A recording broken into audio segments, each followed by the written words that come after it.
Yo, what's good, y'all? Hope everybody is well. You know what it is. Welcome back to the Onyx Report, Black Masculinist news for the day. Trying to get some of my settings a little right here.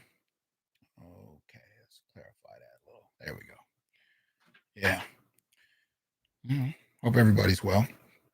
Uh, Appreciate the support. Like, share, subscribe, join, donate, support the channel, please. Brotherly love, much appreciated. Good brother. What's up, Ron, Christopher, Alan, BGS? Appreciate that. Share, you know, Ishmael, Prince Johnny. What's up? Hope everybody is good. I hope you guys had a chance to watch Dr. Ronald Neal, Green Gorilla, BGS, and myself on Dr. Ronald Neal's channel just a little while ago. Did kind of an analysis of where we are since the initial death of Trayvon Martin. So, sorry about that. Just having a weird kind of day today. So, anyway, what's up, MLR? Hope you're well. Ryan, what's up? Yeah, we gotta have a conversation today. I want us to look very briefly at some things. And these are things that have been going on for a while. And I've been actually wanted to do a similar video on a similar subject regarding the same person 2 years ago. And I just hadn't gotten around to it. And I was looking up some information for something else today. And I ran across it. I said, you know what? Let me go ahead and get this in right now. So, dealing today with Kimberlé Crenshaw, right? Creator of the concept of intersectionality. All right.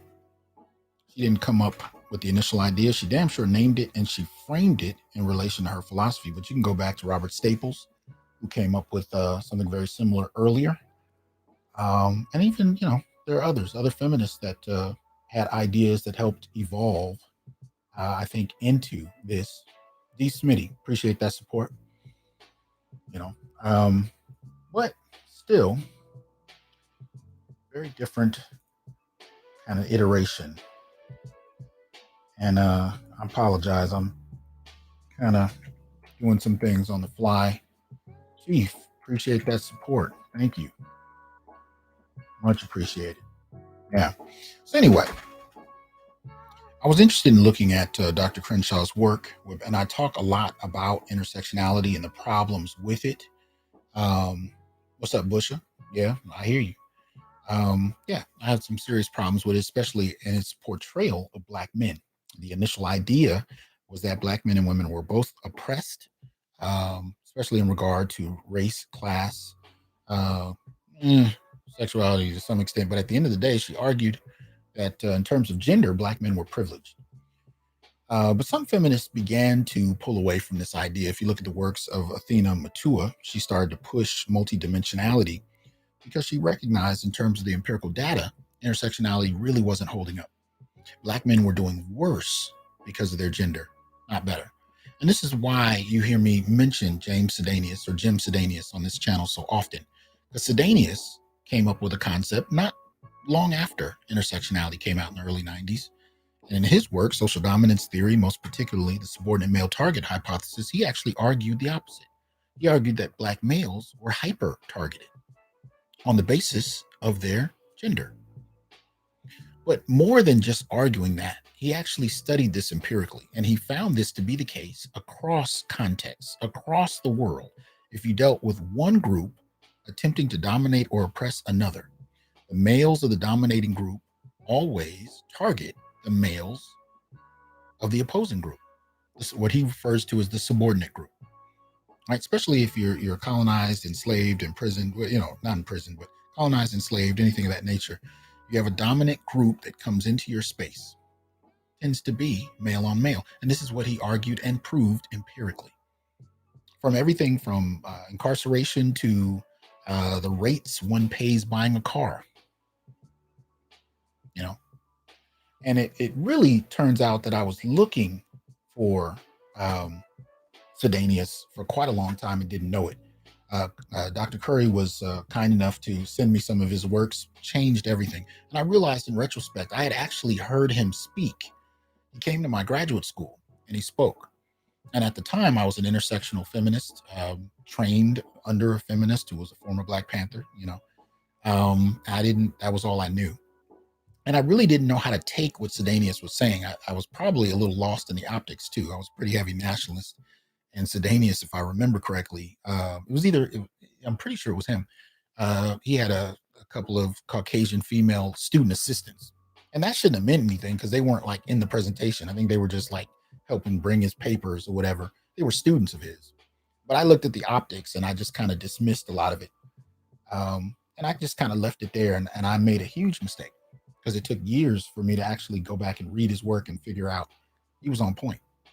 So anyway, what does all that have to do with Crenshaw? Well, Crenshaw has evolved her position in some very interesting ways. And there's a piece that I want us to look at that kind of I'll use to kind of show you what I mean. Right? So let me see if I can pull it up here. Now this is a piece that comes out of 2015, so it's not new, but it doesn't need to be because she's still doing this kind of work. Now she is, not only the creator of intersectionality, she's also a co-founder to an organization called the African American Policy Forum.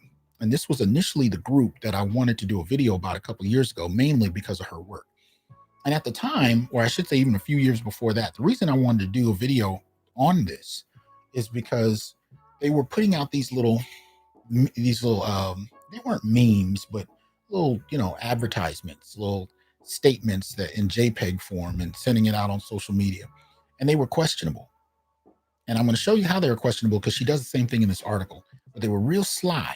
And even when you looked at the name, African American Policy Forum, it seemed so innocent. I mean, even on Wikipedia, they define themselves as a social justice think tank focused on the issues of gender and diversity. Right? Sounds pretty bland, And then they say seeking to raise awareness of Black female victims of police brutality and anti-Black violence in the U.S. Okay. All right. That doesn't sound too bad. The report documents, they put forth a report and they document Black women killed by police trying to shine a spotlight. I don't have a problem with none of that. And they do a lot of work, at least, or especially with Dr. Crenshaw, in regard to Black girls in education. And I was like, okay, cool. Don't have a problem with that. My problem is the way Black boys are used to push this. And I'll show you what I mean. So let's go to it.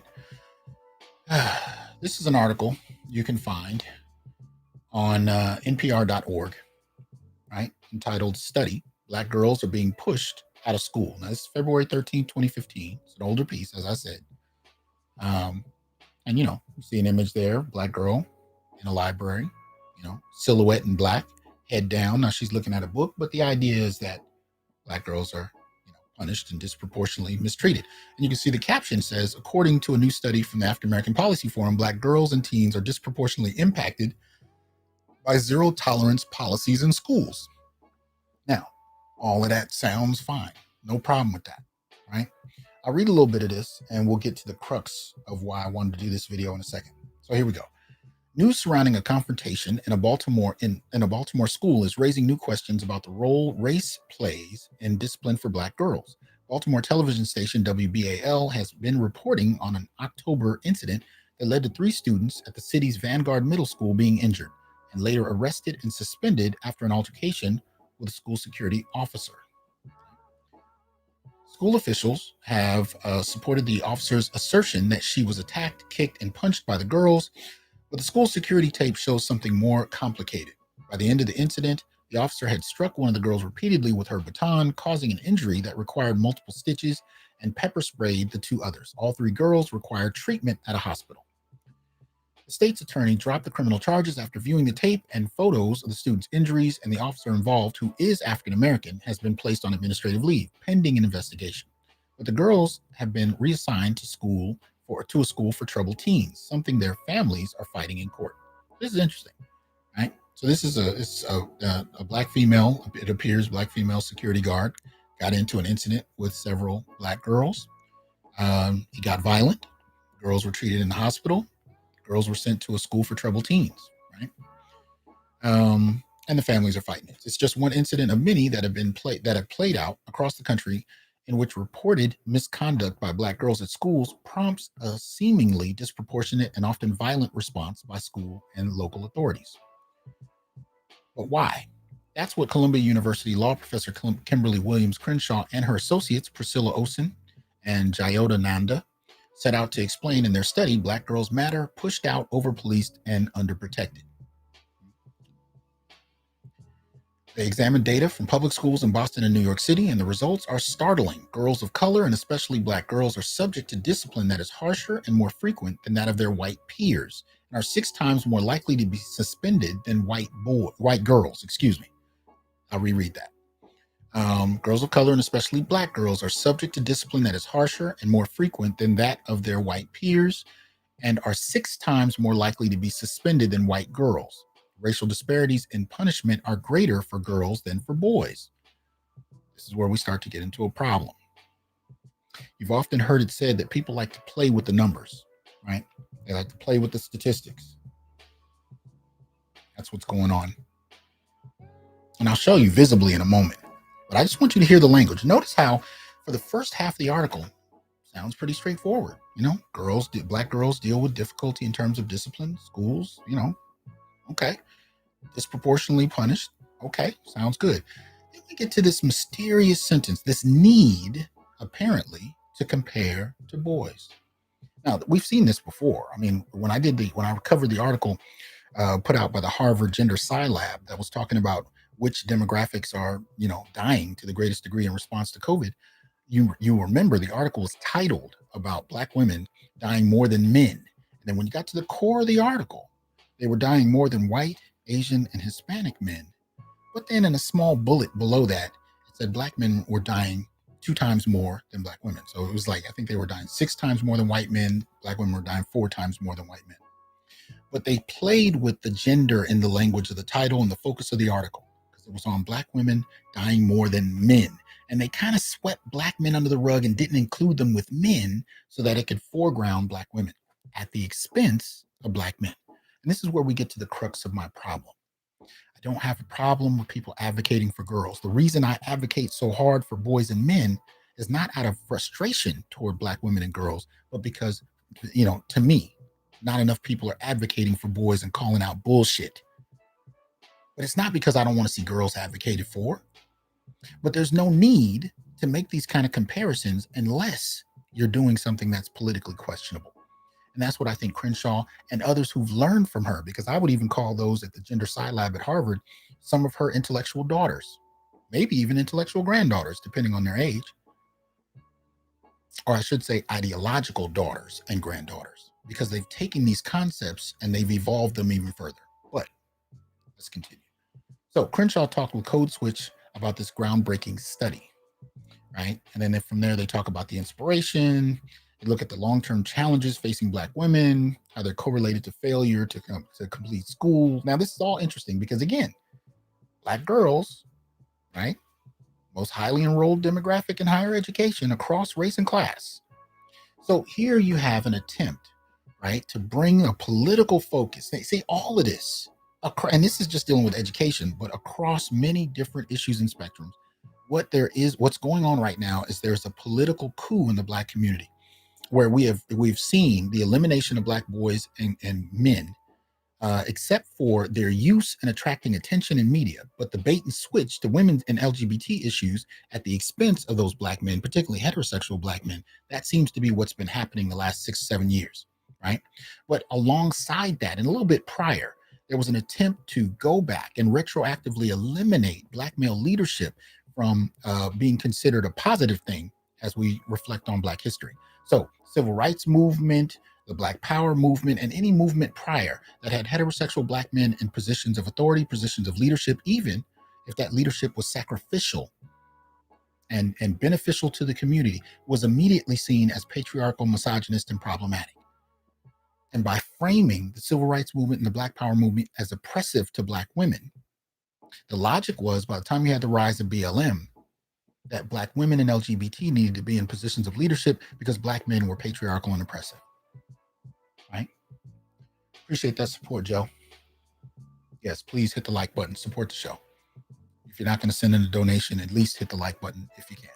Now, that being said, this retroactive push reframes Black history as Black men oppressing. And I said this to you when we reviewed Color Purple. I was telling you what they're trying to do with Color Purple, and what they're trying to do with retroactively changing the historical narrative is to suggest that Black women have been subject to a unique type of enslavement, an enslavement to oppressive, abusive Black men.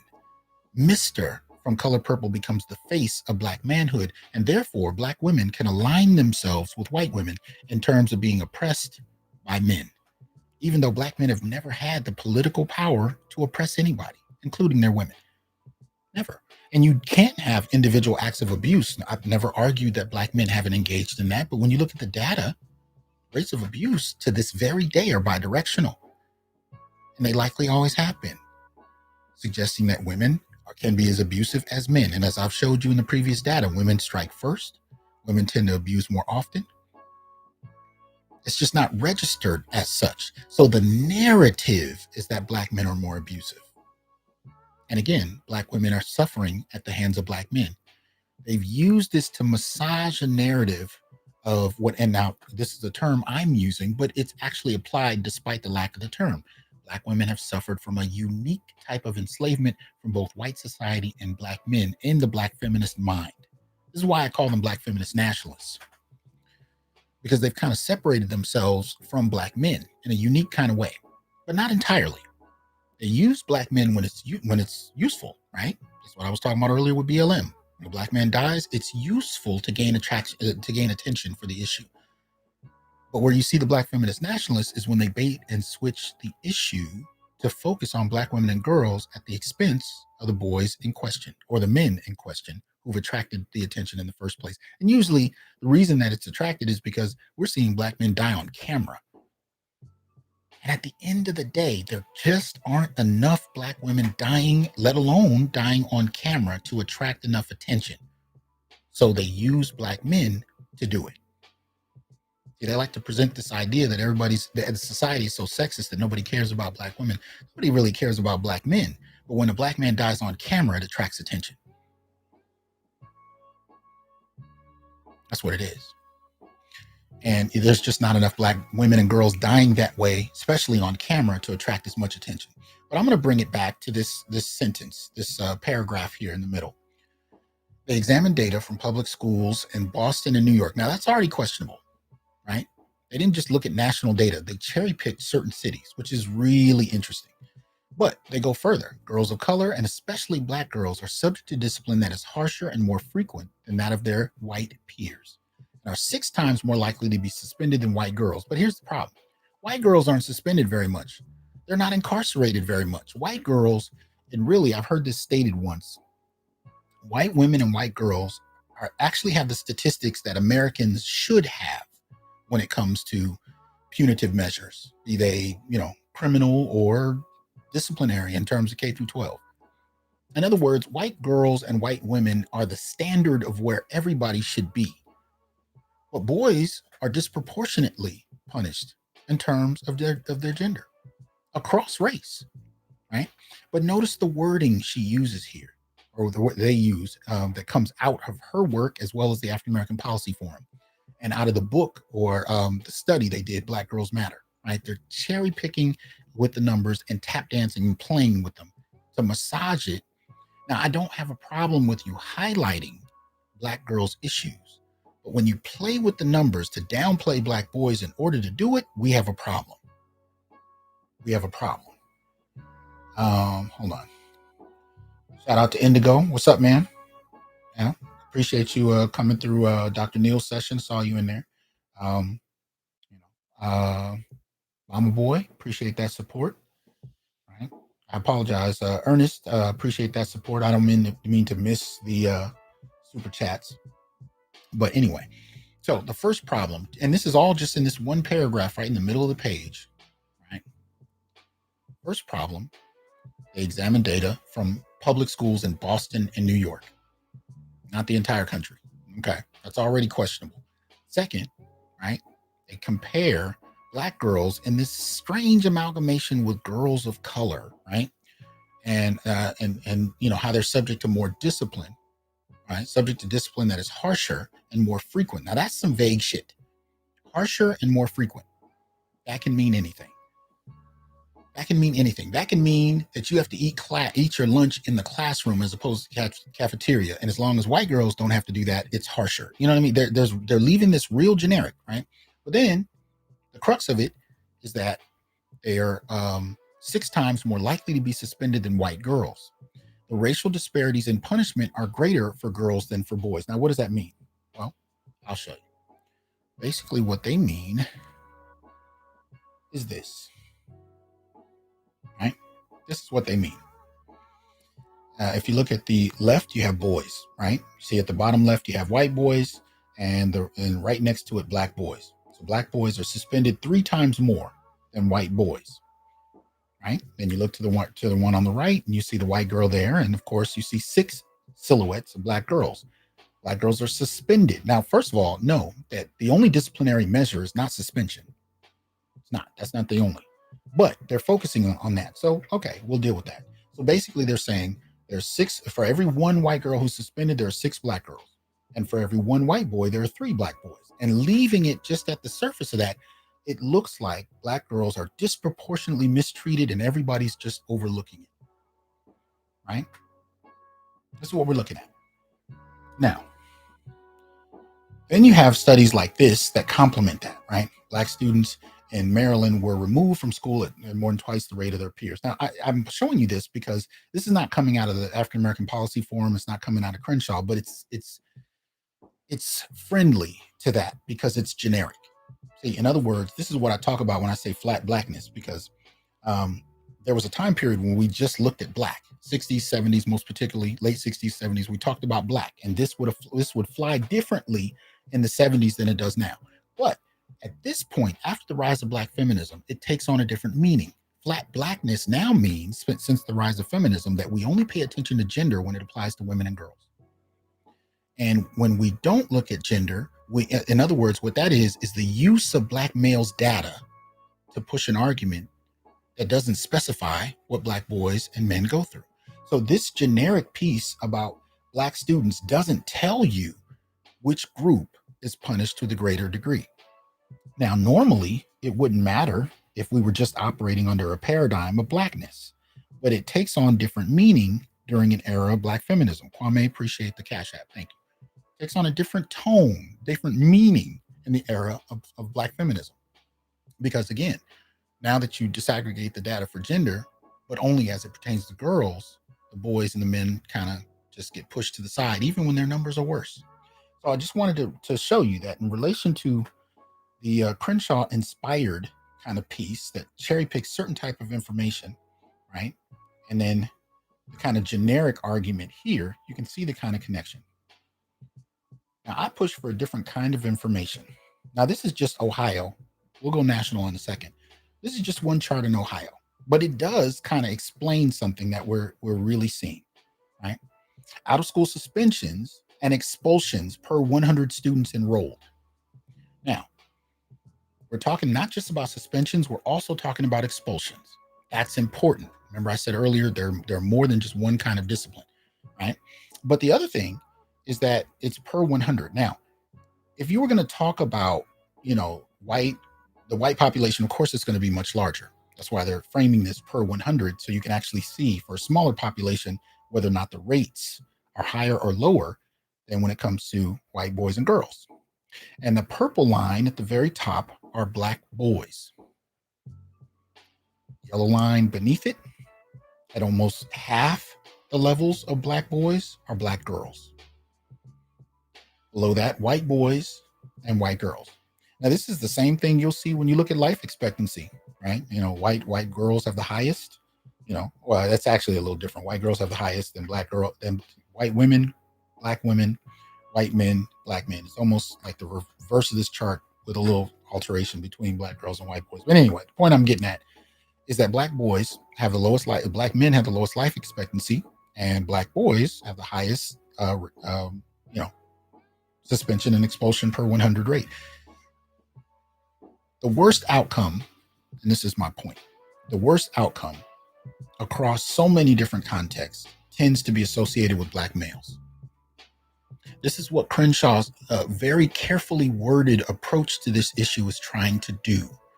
I don't have a problem with her interest in advocating for girls. I do have a problem with her doing so at the expense of the truth, and more particularly at the expense of Black boys and men. And you better believe that's what she did. And by producing this type of data, this type of information, these types of studies and reports out of the African American Policy Forum, what we miss is this is the kind of data that's used by white collar educated professionals to advocate for women and girls in a variety of different contexts, from nonprofits to private corporations and NGOs to federal resources. Documents, studies, reports coming out of policy forums, think tanks like this, that are Black in their focus, but are also very purposeful in downplaying the realities of Black boys and men. Now, so this is just Ohio, right? But let's go to something else.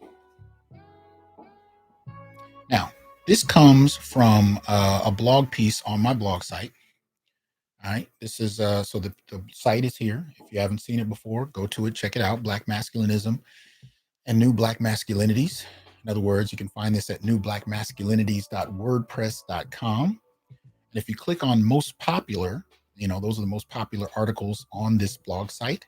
Scroll down and look for one with the title Racial Sexism, Gendered Colorism, Desensitization, I'm tripping today, and Black Masculinity, why Black males need to identify racial sexism against them. Now, I remember I was writing this is back in 2015, and I remember I was standing with, or I was sitting at the time, but I was right next to a Black feminist colleague of mine, and she just saw the title. She didn't see anything I was actually writing. She just saw the title. And she said, racial sexism against Black men? Nah. She said, that's just that Black male shit. This is a tenured senior scholar Black feminist in the academy. That was her outlook on Black males. And she had a son.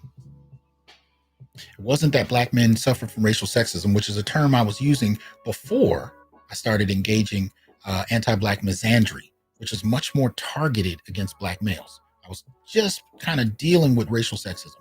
So anyway, in this particular piece, I decided to cover some information about representation of Black males in U.S. schools and special, and there's a couple other things that I'm going to show you in here. But the reason I had to come to this blog is a lot of times the articles, the information I pulled this from will strangely disappear. So when you find articles that uniquely give information you don't see regularly, save them, save the charts, save the data, because you don't know how long that article is going to be up there. Anyway, so representation of Black males in schools versus special ed. Okay. Black males in public school, 10%, 18% in special ed, right? It gives you a framework for what's going on there. But that's not what we're here to talk about. Let's scroll down. Let's look at discipline, right? Transform CRDC, right? Makes public long hidden data about which students are suspended, expelled, and arrested in school, right? So notice the very particular discipline that Crenshaw is talking about. She mentioned suspensions. This is talking about suspensions, expulations, arrests, right? And of course, it doesn't deal, this one isn't broken up by gender. So we just see it by race. And of course, out of school suspension, Black, they're, especially in terms of out of school suspension, tend to have the highest numbers and expulsions. Only you see a difference when it comes to overall enrollment. In school suspension, white students had the highest, right? And then out of school suspensions, white students had, just 1 point higher, right? But anyway, and that's for single suspensions, right? As soon as you get to multiple out of school suspensions, then you see Black kicks up much higher. So this is still just framed by race. So let's keep going. And again, you know what? I'll put this right now in the comment section, live chat. You guys can check it yourself. Um, Broken Blade, appreciate that support. Thank you. I apologize, I'm not keeping up with the chat well. I really do got to get better about that. Some of y'all content creators just make it look real easy. It's not. I'm just an old classroom teacher. You know, I don't shift well between reading comments, and I'm used to looking at faces. But anyway, so here we are. Race and gender out of school suspensions. Now, the last chart you saw, you know, multiple suspensions out of school, so on and so forth, expilations. You're dealing with Black kids. But this is where you see the breakdown, right? This is where you see the breakdown. This is coming from Civil Rights Data Collection. This is 2012, right? But I just had it on hand because I decided to just do this article today. So, you know, just for you to see. So, of course, you got the males on the left, right? And you got the females on the right. Now, yes, if you look at the dynamic, right? White girls are suspended out of school at a rate of 3%. Black girls, 11. And so what Crenshaw is saying is that number is probably gone up to roughly around 18% as far as that's concerned. Now you tell me, with Black boys, 20. Almost twice the percentage of Black girls. And it's interesting to note. See, this is what I mean when I say, when she says the rate is 6 times higher than for Black girls than white girls. And then she says, now understand what they say. She doesn't say Black girls are suspended more than Black boys. They get real careful with the language. What she says is the numbers are much higher between Black girls and white girls than they are between Black boys and white boys, right? That's what she's doing. East Coast Hybrid, appreciate that Cash App. Thank you. They're playing with the statistics. Now, again, I don't mind foregrounding girls' issues, but when it's done at the expense of Black boys' experiences, we have a problem. Right? This is another one that just breaks it up by race. This one as well in terms of GATE programs. I didn't know if I had another broken up by gender. Some of this is really hard to find broken up by gender and race. Sometimes they'll do all gender, right, across race. They'll do men, women, male, female, and then they'll do race. But the race is really male and female combined. So it's hard to often find charts that break it up like this. And there's, you know, I suspect there's a reason behind that, because some of the data just becomes so frustrating. It's difficult to accept it, difficult to deal with.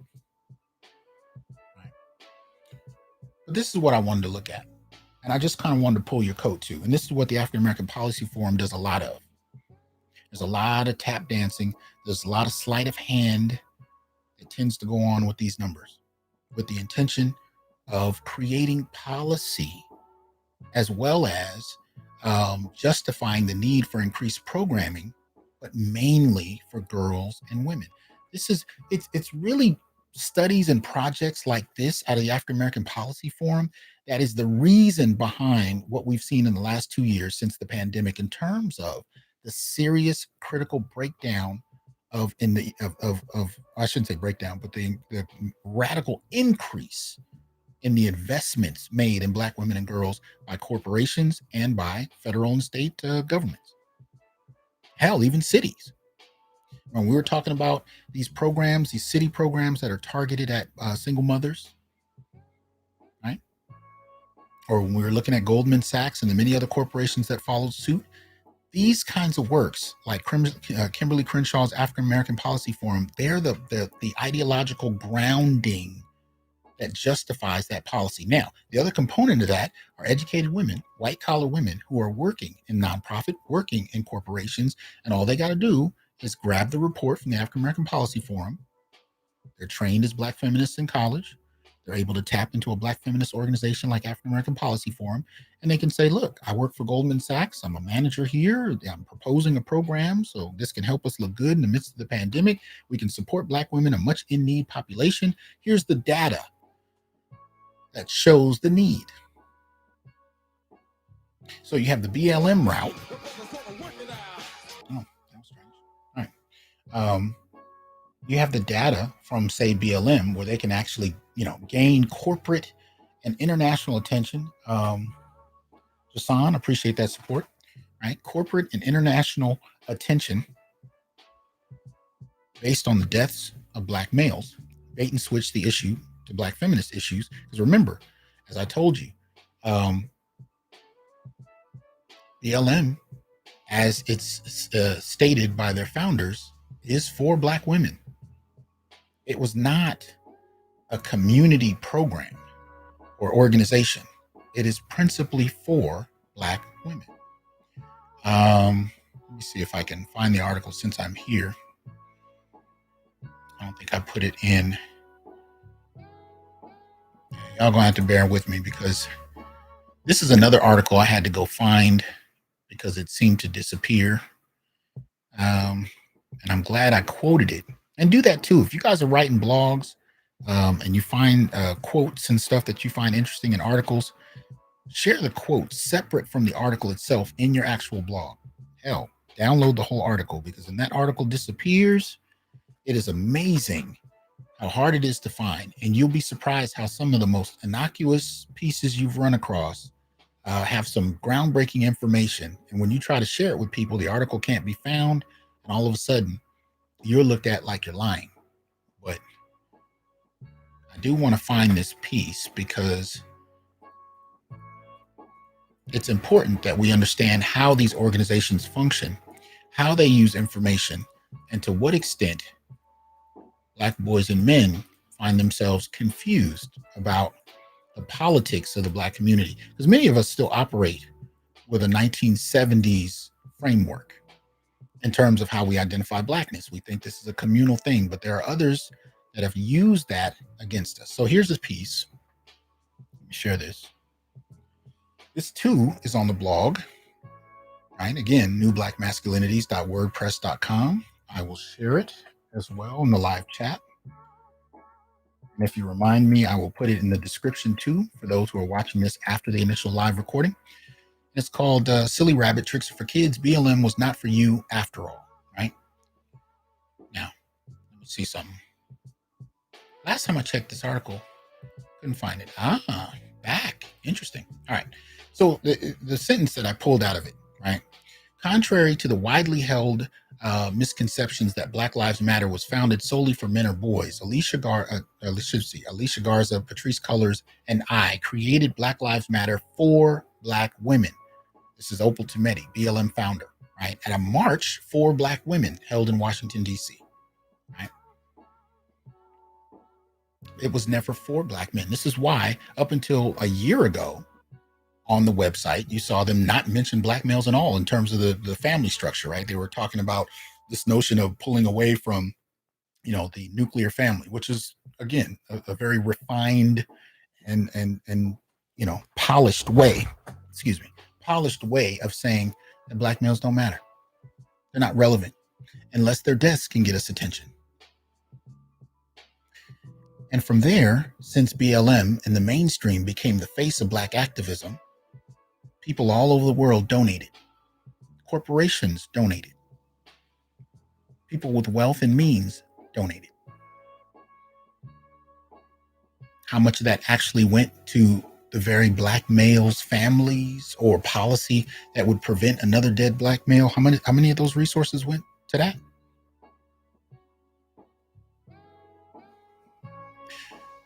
So again, when you look at the works of Kimberlé Crenshaw, when you look at the works of the African American Policy Forum, these are the kind of games they're playing. And Black men, what's up, Dr. Thunder? Good to see you in here. Black men in the academy, they know this. A lot of them, I won't say all. It's handled very differently. Some are on board with this. Some are indifferent. Some are incensed, but can't say anything. I think those are the three dominant categories for most Black men in the academy. Black male feminists are on board with it often. You have those that, just kind of aren't tied into this.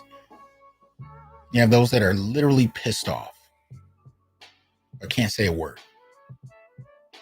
Because for the most part in the academy, as far as academic, professors or whatnot, Black men are 20, we're outnumbered. by about 20,000. And that was the last report we found, which was quite a few years ago. Post 2010, but it's still a while ago. And if we can look at the graduation rates between high school and college, we can see Black men have been behind for decades. They have literally half the degrees Black women do when you actually look at the data from 1976 to 2018. I think there's about 6 million, we're about 3, half the degrees. So when you start talking about faculty and that faculty that end up transitioning into administration, yeah, Black men are behind. But again, even in the university system, these types of policy forum think tanks are used to rationalize university level policy that targets women and girls. Hell, I have participated in the formation of student programs, student organizations. I have with student organizations, but I didn't mean to say that. Student focused programs in universities, and I've done this at several universities. And when it comes to Black, when they bring in Black faculty, staff, administrators, overwhelmingly female.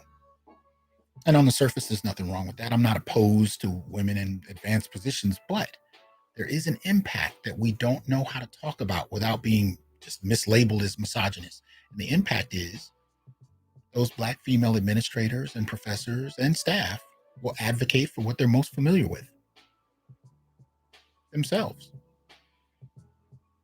So every program that I've helped put together, every student-focused program that was produced by the university to target helping Black students, overwhelmingly focused on women and girls, simply because the bodies in the room and who they targeted in terms of needing help were overwhelmingly female. The males often had no support structure of significance. At least no well-funded ones. Even the programs that I've started for Black males, they were never funded. I paid for them out of pocket. And I've done it at pretty much on one level or another, every university I've been at. No significant, infrastructure. No help. It is what it is. Show me. Appreciate that donation. Thanks for the support. Yeah, this is what we're looking at. And I just want you to see how nuanced some of this stuff can be in terms of how it plays out, how it impacts adversely, Black males. It's often to their detriment. And the problem is when you try to bring that information, nobody cares. One brother said in a comment for one of my videos a few days ago, I think it was, he said, I shared one of your videos with one of my mentors in Africana Studies, a woman I had grown up under, as he put it. She was like, she watched it for a minute and she said, I don't have time for this. Black girls are underserved. That's it. No consideration of the evidence, no consideration of the argument. Right? You're not to be heard. You're supposed to shut up and take it. But how do you do this when it's actually dealing with issues that are in your community? See, it's one thing we talk about the way white society handles Black need. What happens in terms of how it's handled in the Black community? When you have Black folk in positions of power and you have advocacy groups operating with data produced by a line of thinking and ideology that is inherently misandrous. Interesting. Deanie, appreciate that support. I mispronounced any of the names tonight. I do apologize. This is what we're dealing with. So just remember, when you see these little memes, these little, JPEGs floating around the internet, especially from the African American Policy Forum or anybody else, extending out of Crenshaw's work, anybody else identifying as an intersectional feminist, what I call Black feminist nationalist, just take it with a grain of salt. Because again, if you look at the initial data that was suggested around Black girls, it's not that it's untrue. Which is why I'm not opposed to the focus of it. It's just disingenuous. See, what this chart doesn't tell you is that even though Black girls are suspended at much higher rates than white girls, that there are more black boys suspended, expelled, right? Put out altogether. And then this is why I showed the chart on special ed. Special ed, in a way, has become, over the decades, another form of expulsion. It's been another form. We don't call it that. It's not how it's supposed to be regarded. But there are many black boys that are put into special ed not because of their capacity intellectually, but because of how their behavior has been characterized and diagnosed by teachers who are often afraid of them. Hell, there's data out there to show, even as young as 3 and 4 years old, black boys are seen to be much larger and older than they actually are. This has a direct impact on how they're interpreted, especially by teachers and administrators that really don't often even have any history in the black community. But it even happens with black administrators. Remember the initial report I read from the article with Kimberlé Crenshaw. It's a black security guard dealing with 3 black girls or a couple of black girls. I don't know. So anyway, my point here is it's a bit disingenuous, right? But they're only showing you a certain angle of this so as not to focus on black boys. And even though this chart itself comes out of 2011, 2012, this is still happening. And the reason I brought up the COVID report from the Gender Sci Lab out of Harvard is because that was just last year. And it dealt with adults. This was over 10 years ago, and it's dealing with kids. No different. Same tactics coming out of this African American Policy Forum think tank. This kind of shit we got to call out, fellas. And we got to use data. It's not personal. But they will play on your personal feelings for black girls in a manner where you'll be hesitant to speak out because it'll be interpreted as an attack on your girls. And the brothers in here listening to me, y'all are fathers to daughters. You know what I'm saying? We got little sisters. David, appreciate that support. Mothers, grandmothers, you know what I mean? We have intimate ties to women and girls. We don't want to fight with women and girls. That's not our focus. But there is a distinct group of feminists that don't have a problem bloodying your nose for her own advancement. And here's the biggest problem. It's not the small group of radical feminists willing to lie to the detriment of boys to advance their policies. It's the silent black women that benefit from these practices, use it to advance themselves through whatever they're doing at the expense of their boys and their men. That's the biggest problem. Jay Cleveland, appreciate that membership. Broken Blade, appreciate that again. That support. Yeah, they made it personal, but we have to deal with it with a cold kind of reliance on accuracy. Because at the end of the day, we still love our daughters, sisters, even mothers, even when they're abusive. But my point is, the silence from the majority of women. Talk about this Tina Knowles documentary, right? The vitriol coming out simply because the focus is on black men. I don't even think it comes out until the 12th. Ain't nobody even seen it yet. And the vitriol is so ridiculously toxic. And we still have to debate as to whether toxic femininity even exists. But read those comments about Tina Knowles' documentary and tell me toxic femininity doesn't exist. But it doesn't have the same equity. It doesn't have the same traction because we're supposed to presuppose feminism's priority. Rob Black, appreciate that support. Right? But my point in bringing up the documentary is that all the negativity that we see may be coming from a small number of women. We don't know. Maybe coming from bots, maybe coming from agents, definitely coming from some black women. The question becomes, which women speak out against it? Because when men speak out against it, it's considered misogynistic. Which women speak out against it? Which one spoke out against this type of framing of black boys. In other words, making them invisible even though their numbers are worse. Who spoke out against that? Who has spoken out against such incredible, such detailed and immense focus on the needs of black women in the last 2 years in terms of organizations, in terms of resources, grants, you name it, and the complete absence of such focus on black males? Who spoke out against it? Which women?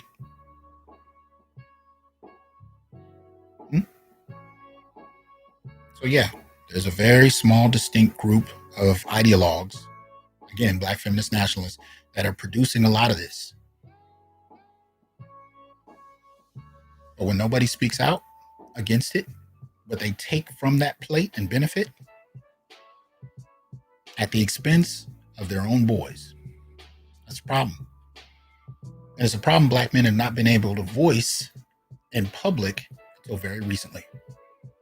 And nobody wants to hear it. Either way, appreciate your time. I look forward to hearing what you have to say in the comment section.